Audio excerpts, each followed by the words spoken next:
پەرلەمانی عێراق بە چەندین بڕیار دەستی حەیدەر عەبادی واڵا کرد بۆ ئەوەی هەموو ڕێکارێکی پێویست تەنانەت ئەگەر سەربازیش بێت بیگرێتە بەر بۆ ئەوەی گەمارۆ بخاتە سەر هەرێمی کوردستان.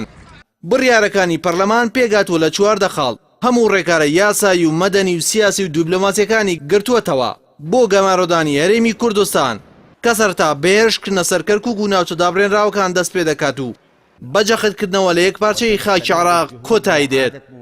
بە گوێرەی وتەی پەرلەمانتارانی عێراق حەیدەر عەبادی سەرۆک وەزیرانی عێراق لە ڕێگەی پەرلەمانەوە سەرجەم دەسەڵاتەکانی خۆی بەکاردێنێت بۆ گەڕانەوەی هەرێمی کوردستان بۆ چوارچەوەی عێراق و لە کارخستنی ئەنجامەکانی ڕیفراندۆمی 25 ئەیلول.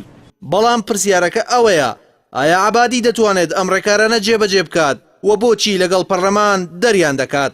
بەڕای بەشێک لە چاودێرانی عێراق حکومەتەکەی عەبادی لەلایەن وڵاتانی دراوسێ بەتایبەتی ئێران لە ناخۆش هێزە شیعی و سونیەکان بەتایبەتی کوتلەی دەوڵەتی یاسای نووری مالیکی لە ژێر گوشارێکی زۆردایە تاکو وەڵامێکی پابەندکەر دژی هەرێمی کوردستانە بێت بۆی عەبادی بۆ دەرچوون لەژێر ئەم گوشارانە هەنگاوەکان هەڵدەگرێت.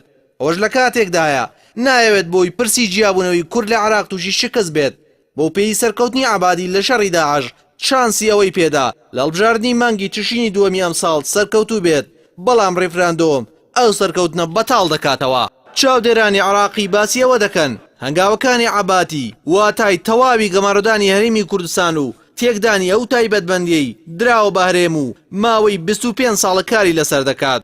بۆ جێبەجێکردنی بەشێکی ئەم ڕێکارانە ئەگەرێکی زۆر لاوازە ڕێگری گەورەش دێتە بەردەمیان و سووربوون لەسەر ڕێکارەکان واتای هەڵگیرسانی شەڕ ئەوەش لە ئێستادا کۆمەلگای نێودەوڵەتی بەتوندی ڕەتی دەکاتەوە. بۆیە چاودێران بڕوایان وایە ڕێکارەکانی حەیدەر عەبادی کە لە پەرلەمان دەنگیان لەسەردرا دژی هەرێمی کوردستان ئەگەرچی لە ڕووی یاساییەوە توانای چالاکردنیان هەیە بەڵام لە ڕووی واقعیەوە ئەو توانایان نییە چونکە ئێستا هەرێمی کوردستان وەک هەرێمێکی خاوەن تایبەتمەندی وڵاتان مامەڵی لەگەڵ دەکەن. ئەوکات لە ناوخۆشدا هەرێم خاوەنی هێزی تایبەت و سنووری تایبەتی خۆیەتی ناوچە جێناکۆکەکانیش لەدەست کوردان. بۆیە چاودێران جەخت لەسەرەوە دەکەنەوە سەرجەمە وەنگاوانەی پەرلەمان و عەبادی بەرامبەر هەرێمی کوردستان دەیگرنە بەر هێندەی تر هەولێر و بەغدا لە یەک دوور دەخاتەوە و سۆزی کۆمەلگای نێودەوڵەتیش بەلای کووردا ڕادەکێشێت.